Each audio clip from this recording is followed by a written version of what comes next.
Hi everyone, how you doing? It's John here, and as requested, you guys put in some comments for a Q&A, so I put one together.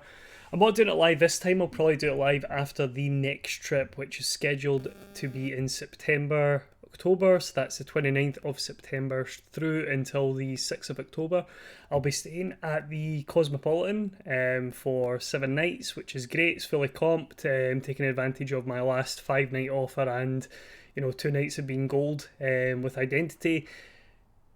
It's sad because I know it's coming to an end. I noticed that the free play has dropped massively over the kind of the period I had booked. So I think one of my trips pre-pandemic was 775. It then dropped to 500 upon the return.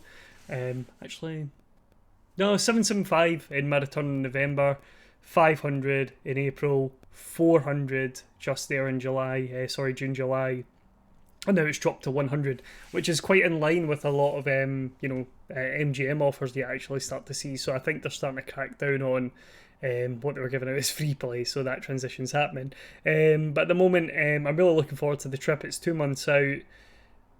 Yeah, just can't wait to get back, and that'll be my last one for 2022. I've managed to get 4 trips in by the time that one comes around. That'll be 4 trips in like 11 months or something, 10 months. So that's a bit crazy. It's a lot of Vegas for someone coming from the UK, but I've more than made up for the time out due to the pandemic.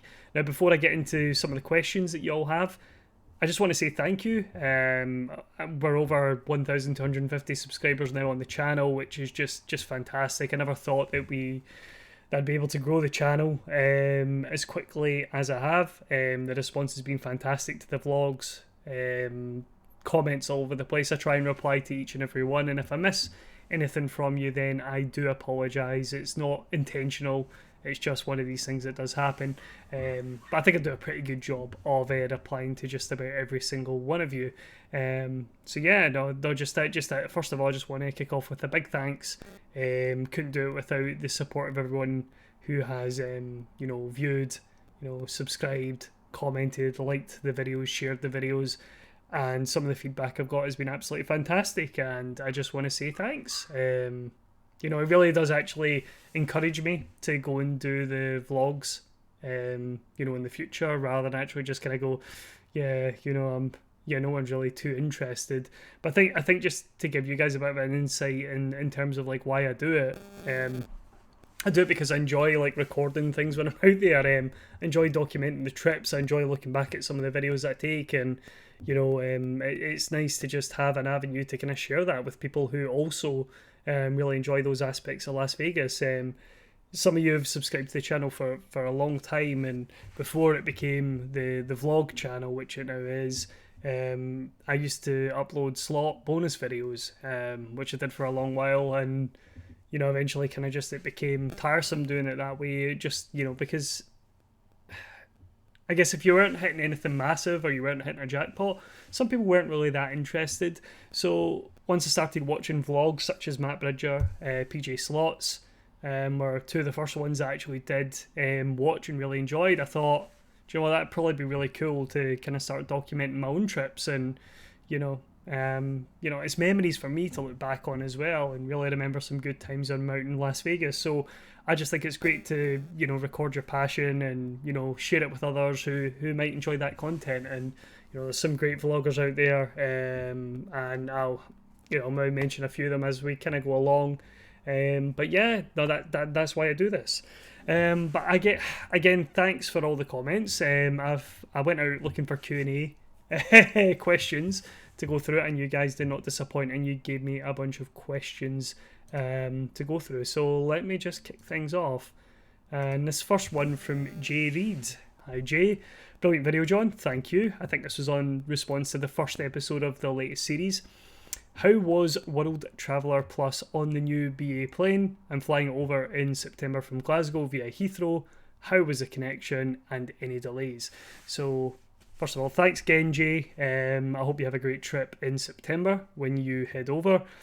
So World Traveller Plus I think is pretty great on BA. I think the legroom's fantastic, the seating's great, the entertainment screen is fantastic as well. You've got a plug point, you've got a USB point, so power-wise it's absolutely fine. I just find it a very, very comfortable flight, especially in World Traveller Plus, that those extra like 7 inches make a difference. Don't let anyone tell you otherwise. But you get plenty of legroom. I find that a very comfortable flight. I really, really, really enjoyed my experience with BA, and I have done for a while now. I know they get a bad rap, but coming from Scotland, our options are very, very limited. You've got KLM/Virgin/Delta, who fly into Amsterdam and then out from Amsterdam to Las Vegas. So that is an option. But with BA, I'm now at kind of silver level, so it's free seat reservations. I've got a lot of Avios. I've got a credit card that gains Avios as well. So these are the kind of things where I'm kind of almost like tied into the BA program now at this point. But in terms of delays, there was no delays when I was going out, which was fantastic. I think we arrived early actually, which was great. The only issue was the connection between the terminals. Now, typically it would be Terminal 5, Terminal 5, and for a period it was Terminal 5, Terminal 3, which then became a bit of a pain because the actual line to get through security at Terminal 3 was utterly horrendous. Once you got to the front of the line it was fine, but like actually getting to the front of the line was like just over an hour. Felt sorry for the people who had tight connections. I didn't. I always build a bit of extra time into it. But I know BA have now reverted back to Terminal 5 for the Vegas flight. So when you fly in from Glasgow, it'll probably be to Terminal 5. I can't imagine it would be any different. And I think there's literally a security gate where you scan your boarding pass, you go up a set of stairs, you go through a double door, and you're at Witherspoons. You know, it's that simple. When it's the same terminal, when it's Terminal 5, Terminal 5, it is that simple and that easy. So you will not have an issue there. Let me just skip on to the next question. So, not really a next question, but I've picked out Phoebe Taylor's point on the Flamingo Room. So she says that the hotel room is lovely. Never really considered the Flamingo, but it looks so nice. Now, the Flamingo room that I did stay in was just a premium room, which is down as one of their Caesar suites. It was massive, absolutely massive, and it really blew me away like how nice the room was. The view of the strip was fantastic. The blackout curtains did their job, and then some, because it was pitch black in that room. As you can see, I struggled with the light switches, which ended up being lamp switches, which is the reason. I was looking for a light switch, there wasn't one, had to turn on multiple lamps. But the room was absolutely great. Like, that's one of the best like stays I think I've had in Vegas in a hotel. Like, the bed was so comfy, bathroom was fantastic, just a great space and a great location. And obviously I picked out the comment because a lot of people asked me what the room was. I didn't think it covered it off that well, actually, looking back in the vlogs. And so it was a premium room in the Flamingo, and it's under their Caesar Suites kind of option. And if you've got comps on Caesars, it's always worthwhile like scrolling down past the standard rooms, because you'll probably find that there's some really good deals there. But yeah, no, it was fantastic. Also, Phoebe is BA crew, so that is that's one of the reasons why it's a good link from the previous question. Phoebe also has a vlog, which is fantastic. If you want to have I'll look at that, subscribe, then that would be appreciated. I'm sure she travels all over the place, so if there's an interesting location, Phoebe's probably been there, so it's definitely worthwhile giving her a follow. Boomdia Treasures with the next question: what is your favourite pool in Vegas? So as you guys have seen, I covered the Flamingo pool in my vlog. I covered the Chelsea pool and the Boulevard pool from Cosmo as well. So a couple of pools were all just covered throughout the vlog. In the years that I've been to Las Vegas, it's a difficult one actually, thinking about it. I've been in a good few hotels. I've got good memories of the Planet Hollywood pool, because even although it's kind of, it doesn't get the sun until about 10 o'clock in the morning, so that's a bit of a drawback. I've had some good times in with my mates when we stayed at the Planet Hollywood, but I don't really think the pool setup is fantastic there. Mirage is really, really good. Mirage is a really, really good pool area. I know obviously they're now now taken over and it's going to become a hard rock, but I can't imagine the pool area is going to change too much. And it's quite similar to the Flamingos one, actually, so I would say the two of them are kind of on a par. The only problem with the Flamingo pool for me was, like, if you don't want the loud music, then yeah, it's going to be a bit of a pain. That's the only thing I'll say, but that pool is absolutely terrific. And as for the Cosmo, like, the Boulevard pools really impressed me. But I really like the Chelsea pool. I don't know why. Like, the Chelsea pool doesn't seem to get that busy. And it's just, it's just a nice vibe, and yeah, just really, really good. So I'd probably say Mirage Flamingo and the Chelsea pool at Cosmo are probably my three favourites. If I had to say a pool that I did not enjoy when I stayed at a hotel, I would have to say, sadly, it was probably Bally's. I don't know if anyone's been to the pool area in Bally's. I found that the pool itself was great, but a lot of the facilities didn't open till 11 o'clock or something like that. It was just, I don't know, it's just wasn't great, in all honesty. Thank you for the question. Let's move on to the next one. So this is 2 comments here from Josh Ray Videos and from Carol. So thank you both. And they're around the same line. So Josh asks, why do you choose Caesars properties to MGM properties? I like Caesars, but it seems a lot of people prefer MGM. And Carol is, from what I've seen in your vlogs, you don't seem to like MGM properties. Why is that? I just saw and subscribed last week. Thanks. So I'm not sure if you've explained that before. Simple answer to this one, comps. I get really, really good comps from Caesars Palace. Caesars Rewards. And I've always done. So it's kind of one of these ones I tend to gravitate as to where my comps take me. So what you'll have noticed from that trip, from previous trip as well, where I've done the Cromwell and Cosmo, Cosmo gives me really good comps as well. So identity, yeah, I'll go and stay because I get the comps there. Caesars, I'll also stay because I get the comps there. And I think that's probably helped by the fact that I gamble a lot in the Cromwell when I go, because I know the drink service is amazing. The girls there are just fantastic. So yeah, I spend enough time in Caesars that I get good comps. That's why I stay there. I don't mind the vibes. I've got some good properties that I just enjoy going in there. Cromwell being one of them. Absolutely fantastic vibe. Love that place. And I would say it's the same with Cosmo with identity play. But Cosmo's moving to MGM. So that's probably going to change, and I'll probably gamble in more MGM properties. But I also think I like being in that kind of centre strip location. So I tend to be going around the Caesars properties more than I would do MGM, because apart from Bellagio and Aria, I tend to not go as often south unless I'm kind of just wanting to go a wander. So that kind of limits kind of where I would play. In saying that though, I had a look at my win-loss for the year so far with MGM, and I'm only down $666, I think it is. So I've not done terrible in MGM properties, but I haven't obviously gambled enough to get a really good rate there yet. But I'm open to changing that. I don't really mind where I stay, but at the moment, I've got my comps where I want them, and I've got my favoured properties. So that would be the main reason. Thanks, guys. Sharon Stirling up next. What's your thoughts on downtown casinos and off strip? And will you visit in any future trips or vlogs? I tend to prefer the strip, but with Circa, I'm now keen to spend more time down there. I'm going to be controversial and say I don't like downtown. I know everybody loves downtown and you get the edge, etc. Blah, blah, blah. It's okay. I don't mind it. I quite like downtown when I visit from time to time, and I have done. I think in my winter series, I went to visit Circa for the first time, and I was really impressed. I got really drunk. I had a really good time. It's an amazing property.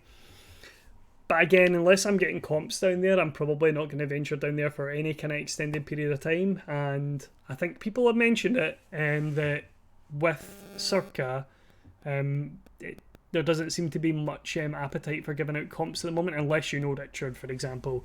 I think Matt kind of alluded to it. He kind of wants to earn his comps there, which is absolutely admirable. And I signed up for the Players Club. I haven't really had anything other than the offers I've seen online that people have been posting on Twitter.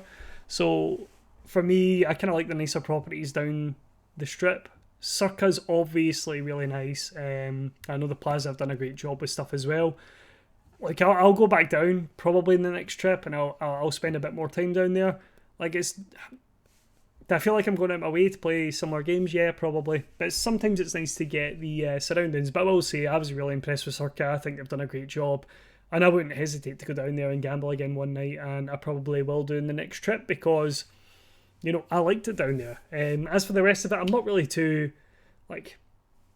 Is what it is. I just don't have the love for it that I think others do, and maybe that's because my first trips to Vegas have been, Treasure Island the very first time I went, then Planet Hollywood with the guys, then to the Mirage, and like I think it's maybe just how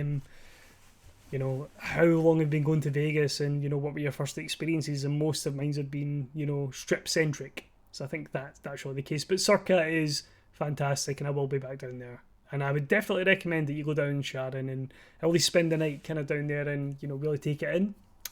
So yeah, definitely do that. Boom Dear Treasures again.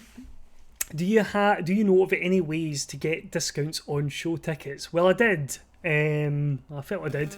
So Tix for Tonight have like stalls like all the way over the strip where they sell discounted tickets to shows, or they used to. I noticed in the last few visits, now anyone can correct me if I'm wrong in the comments, but I noticed like when I was going around the last few visits that those kind of cheap ticket stalls are nowhere near as busy as they used to be. When I've had a look at the discounts or the prices that are on there, I'm not noticing any massive savings, which is what we used to notice when Vegas was pre-pandemic. I don't see the discounts being there as much as they used to be. So I'm more in the camp of I'll just book the things I want to book and I want to go to before I go now, unless there's like an impulse thing. I'm not entirely sure if Caesars still do it, but I know if you are platinum with Caesars, they used to have a kind of 2-for-1 ticket sheet for the shows that are running their properties.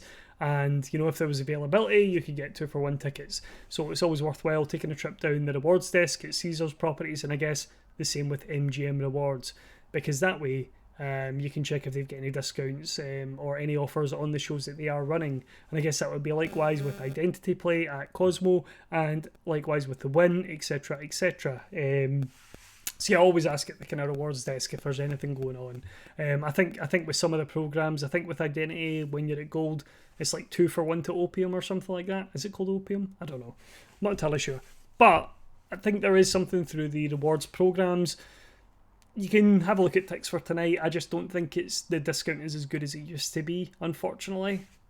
But that's just my opinion. I might be wrong on that, but I just haven't noticed any gangbuster prices that really make me think, yeah, I'm just going to go and see that show because it's so cheap. Thank you. Next one, Sam Stein. So, hi Sam. Do you go alone or with a partner? Sometimes I see a cheeky arm on the table, but never quite sure. So, I did my first solo trip in November, December last year. That was a lot of fun. The last 2 trips I've been there, my brother has been there as well. He goes to Vegas as much as I do. We both have that kind of shared passion, so he's been around in the last couple of trips. The next trip is essentially solo for me, which is good. But my friend and his wife are going to be over for their honeymoon, so I'll probably see them a couple of dates, and my brother and his girlfriend will be over as well during some of those dates as well. So I'll likely see them during the trip as well. But I tend to go with, I'm happy to go myself now. I think after having the first solo trip, I'm pretty comfortable, just want to go myself, and I can do my thing, and I feel like the vlog keeps me occupied as well, so I don't mind that. But previously I've been with friends, been with ex-girlfriends, etc. Like, it's just, I'll go with whoever I go with. Obviously in the future, if I'm in a relationship, that person really needs to love Vegas, because they're going to be going regardless. That's the thing. Thank you, Sam.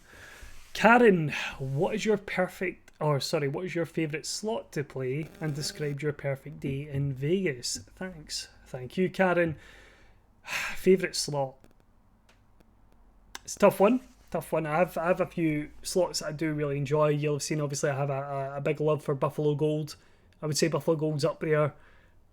Is it my favourite? it might be The Walking Dead.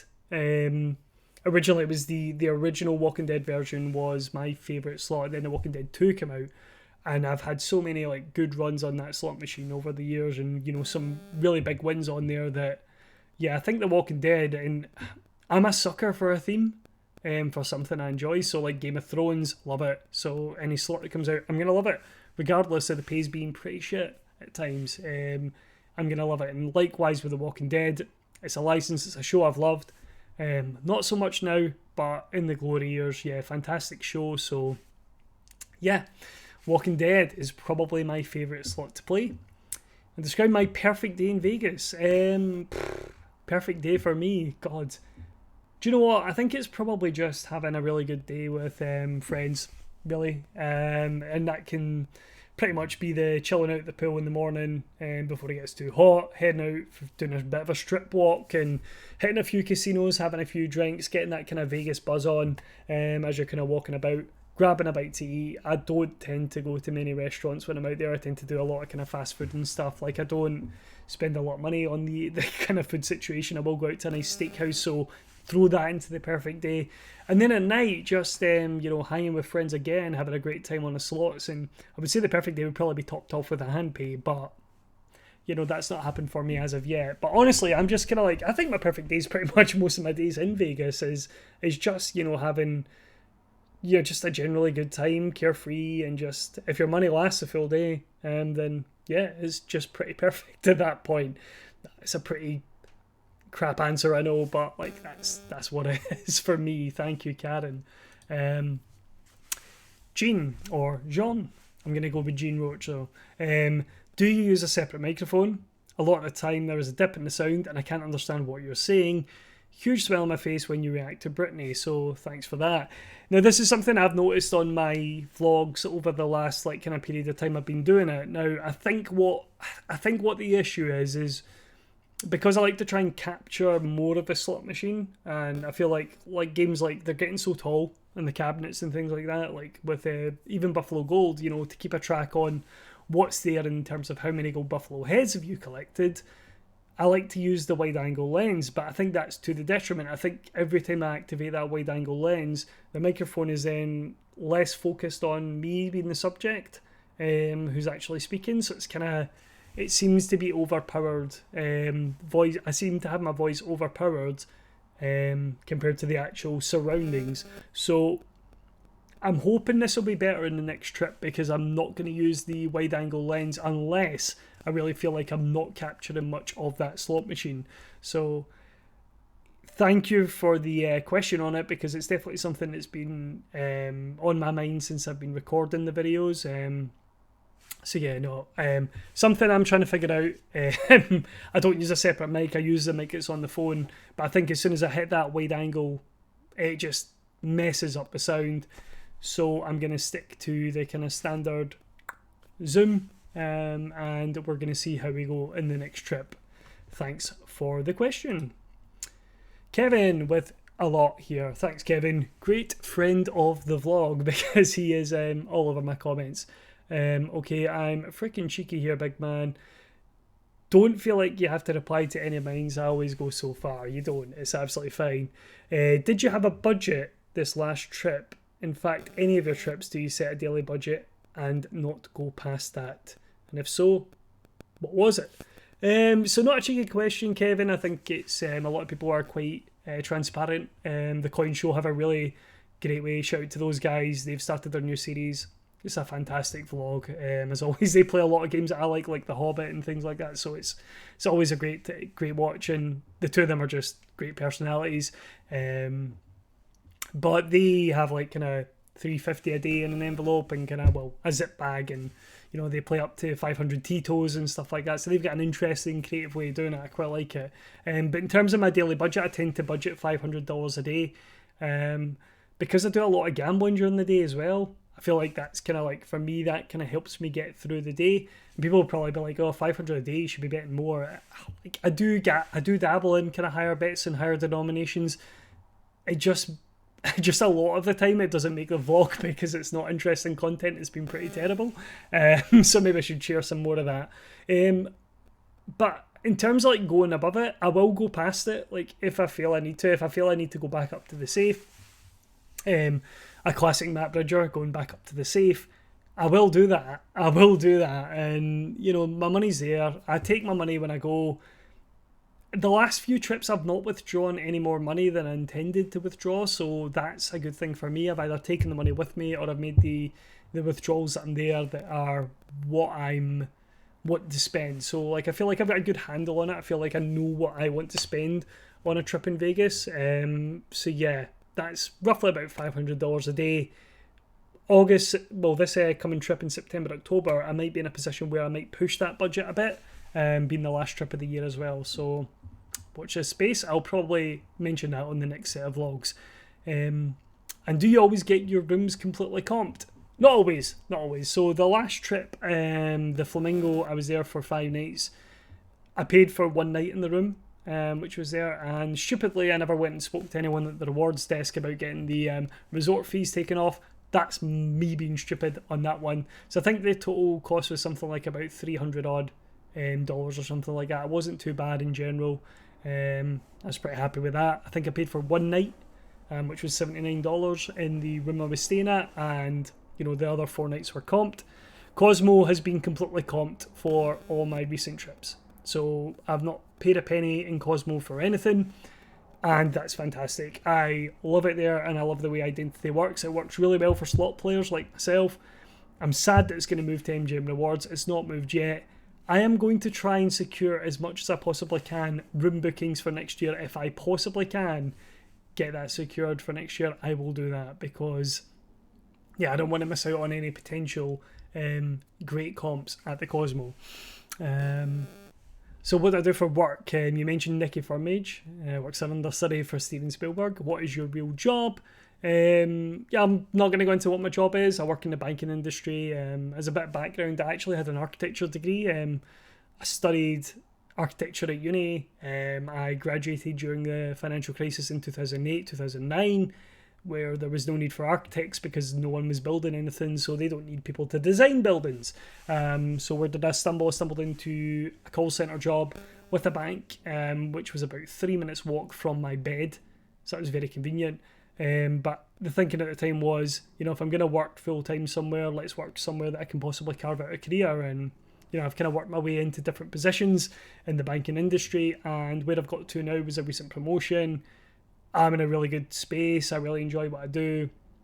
I'm not going to say much more about that at the moment. I might divulge a bit more like over the kind of the time, but yeah, I'm in the banking industry. I really enjoy what I do. Thanks. And what else have we got here on this one? No, you've not had a hand pay, but what is your biggest win? And have you had a winning trip where you came back with more than you left with? So, because I tend to go on longer trips, I typically don't come back with more money than I've came over with. So that doesn't typically happen. I think the most I've come back with is about $2,000. I think in December I came back with $1,300. So that was pretty decent and gives you a nice kick before the next trip. But my biggest win, I believe, is 996-ish on The Walking Dead on 75 cents. So one of those really big wins that you typically don't get on the lower bets. I hit the 25x and it was Carol pretty much all the way across the bottom screen. Unfortunately, I think when I hit it, it didn't do the expanding reels. So I only got the 100 lines. I didn't get all the kind of potential extra lines that were there. So it could have been even more. But unfortunately it wasn't. But that was a really, really good win for me. I've had a few others. I think that I had 900 on Buffalo Gold fairly recently, and that was the December trip, November-December trip. I think 900 on Buffalo Gold.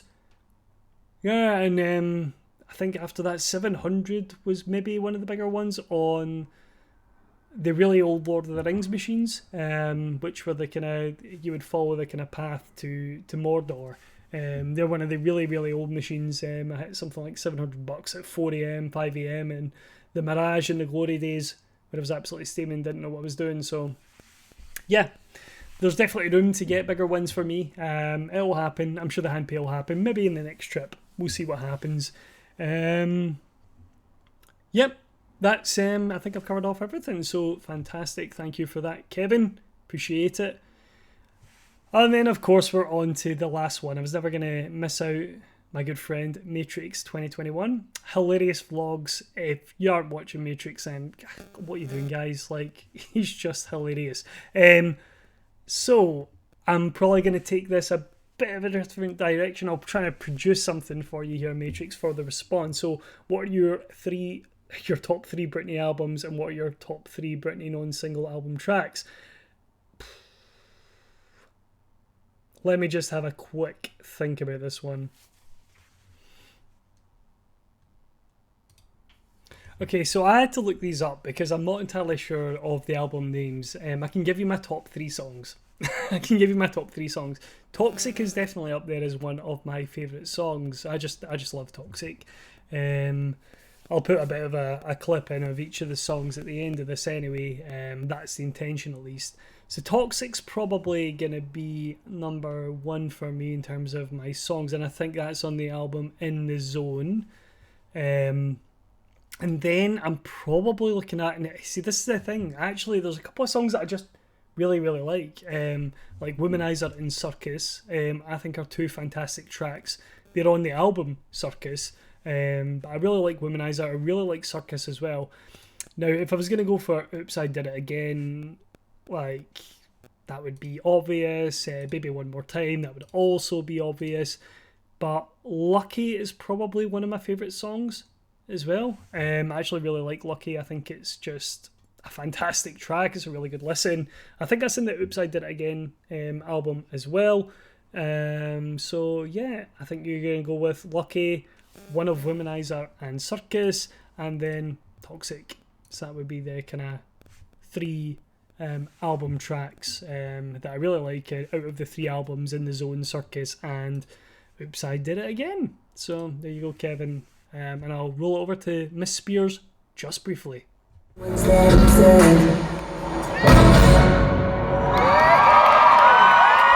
baby, I'm a good on the show kind of girl. The ringleader, I call the shots.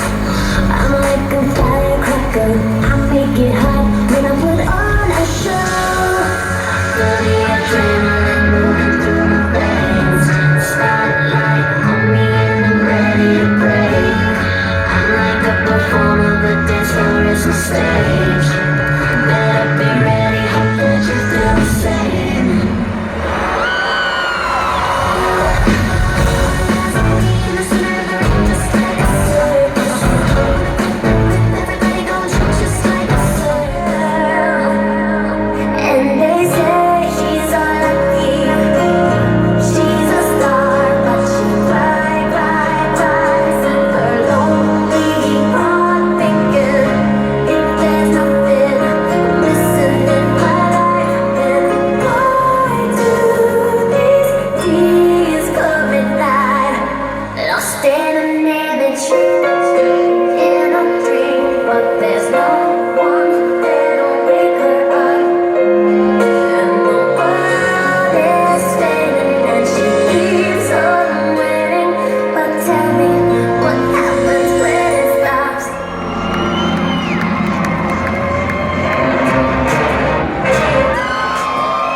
Found that entertaining. Hopefully the Q&A did the job and satisfied some of the questions that you do have. if there's any further questions that you have, drop them in the comments below, and I'll look to answer them. I always try and respond to everyone who gets in touch with me around the vlogs. I hope you really enjoyed this. I want to do a live Q&A. I haven't I was thinking about it, and I was like, is anyone going to turn up first of all? Because I don't want to do it and then have no one turn up. But also I would need sort of kind of some moderators, etc. So if that's something you're keen to do, moderate the chat on my channel, that would be fantastic. Because after the trip in September, October, I'll plan to do a live Q&A because I think we've got a nice community coming along here, and yeah. I know some people probably thinking, I've noticed a lot of people have got channel memberships, etc. as soon as they hit 1k. I just want to say I don't want to go ahead and do that because I don't really know what I can offer as a perk at this point in time, other than emojis and whatever for you guys to use. But I'm trying to float those ideas in my head. I've been thinking about how I'm planning to distribute the next trip. Now, because that's my last one of 2022, I might look to do that weekly. However, what I might do is potentially for channel members, they'll get the full playlist, on day one, and they can go ahead and they can view the full series, because I know people like to binge these things and like to wait for those. Don't really like to watch it as it goes every week. Sometimes I like to kind of binge that. So I've got some ideas in my head about how I can, give you guys the content that would, I guess, validate the need for a membership. I mean, I don't want to put something up there that, isn't going to offer any value to you guys. But again, I just want to say thank you once more. It's a pleasure recording the vlogs. I really enjoy it, and thanks again to everyone who actually come up and said hi to me in Las Vegas in my various states of soberness. I think the first time I was sober, the second time someone come up and said hello, I was pissed. I was really pissed. But that's what you're gonna get. You're gonna get John's been drinking all day, so you get me a night, I'm gonna be drunk. But that's just something that's really cool, and it's always nice when people say hey and they watch the vlogs. It's a bit of a surreal feeling. I think I covered it off at the end of the trip just there, and it's something I guess I'll need to get used to, as more and more people do tune in and watch the vlogs. But yeah, no, just thanks again, and thanks again for everyone's support. Thanks for contributing to the Q&A. It's fun to record it, fun to look at your questions and kind of try and give you guys a bit of an insight, a bit more extra detail. Now, I hope I haven't bored you for too long. I know we're approaching 35 minutes on me talking. There's some Britney footage in there somewhere. But I will see you all soon. I'll be in Las Vegas, as I say, September 29th through October 6th.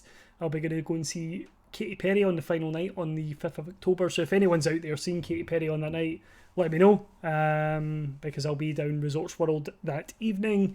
As for any other plans, I haven't planned anything out. I might do a pre-trip video just to kind of lay out the plans, kind of everything about kind of what am I doing, what am I planning to get up to when I'm out there. But otherwise, I'll speak to you guys next time, and again, thanks, and I appreciate it. Have a good one.